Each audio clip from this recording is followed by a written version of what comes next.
పోరాటాలు ఉద్యమాలు చేసి సంపాదించిన స్వాతంత్రం, సార్వభౌమత్వాన్ని కాపాడడానికి, దాన్ని బలంగా నిలబెట్టడానికి రాసుకున్న శాసనం, వాటిని సరిగ్గా అమలు చేయడానికి 2 సభలు, భిన్నత్వంలో ఏకత్వాన్ని నిరూపించడానికి రాష్ట్రాలు, వాటిని సజావుగా నడపడానికి శాసనసభలు, వీటన్నిటినీ పద్ధతిగా అమలు చేయడానికి ప్రతినిధులు, వారిని ఎన్నుకునేందుకు ఎన్నికలు, అందులో పాల్గొనేందుకు రాజకీయ పార్టీలు. ఇవన్నీ చేసేది మహానుభావులు కాదు, వ్యక్తులే. కానీ చాలా మంది మర్చిపోయేది వ్యక్తిత్వం, విశ్వసనీయత.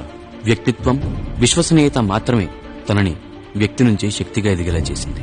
రాజకీయ కుటుంబ నేపథ్యమైన రాజరిక పోకడలకి తావివ్వలేదు. తన ప్రయాణం శూన్యం నుంచి సూర్యుడిలా వెలుగుతూ ఖ్యాతిని దేశవ్యాప్తంగా చాటింది. ముఖ్యమంత్రిగా జగన్ బడులు మార్చాడు, హాస్పిటల్స్ కడుతున్నాడు, పోర్టులు కడుతున్నాడు, ఫిషింగ్ హార్బర్లు కడుతున్నాడు.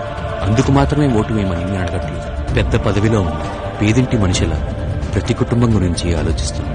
కుల వ్యవస్థ నాశనం, కుల ప్రస్తావన లేని రాజకీయాలు చేస్తామన్న వారికి నాకు తెలిసినవి 2 కులాలు, ఉన్నవారు లేనివారు అని మాత్రమే గట్టిగా గర్జించి చెప్పాడు.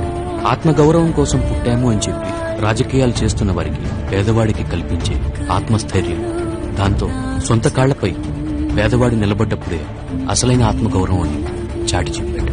డబ్బు ఖర్చవుతుంది, మంచు కరిగిపోతుంది లాంటి మూసమాటలు కట్టిపెడితే చదువు అజ్ఞానాన్ని, పేదరికాన్ని చదును చేస్తుందని నమ్మాడు. రేపటి తరానికి నేటి తరాన్ని బలోపేతం చేస్తున్నాడు. అసెంబ్లీకి వెళ్లాలి అని మాత్రమే కోరుకుంటున్న వారు ఒకరు, తన బిడ్డని ముఖ్యమంత్రిని చెయ్యాలి అనుకుంటున్న వారు ఒకరు, దేశం మొత్తం మేమే పాలించాలి అని ఆలోచిస్తున్న వారు ఒకరు. ఈ ముగ్గురు కలిసి వచ్చిన ఈ ఒక్కడే అందరి జీవితాలు బాగుండాలని వారితో పోరాటం చేస్తున్నాడు. గిట్టని వారు తన గురించి గంపెడి మాటలు చెప్పవచ్చు, చిల్లరగాళ్లు తన మీద సినిమాలు చేయవచ్చు. సమాజం బాగుపడాలి అనే సంకల్పం ఉంది. ఈ చిల్లర చేష్టలు తన చిటికిన వేలును కూడా కదలలేదు. అధికారం అహంకారం కాదు, అభ్యున్నతి కోసమే అని నమ్మిన వ్యక్తి. తత్వం అంటే మానవత్వం అని నమ్మిన మనిషి. ఇలాంటి మనిషికి మనమిచ్చే సహకారం ఓటు మాత్రమే. దయచేసి ప్రత్యర్థుల చెప్పుడు మాటలు కాకుండా జగన్ చేసిన మంచిని గమనించి ఆయనకు ఓటు వేయండి. స్వార్థం ఉన్న నాయకులు కావాలి, సమాజం కోసం పనిచేసే నాయకులు కావాలి. దయచేసి ఆలోచించండి.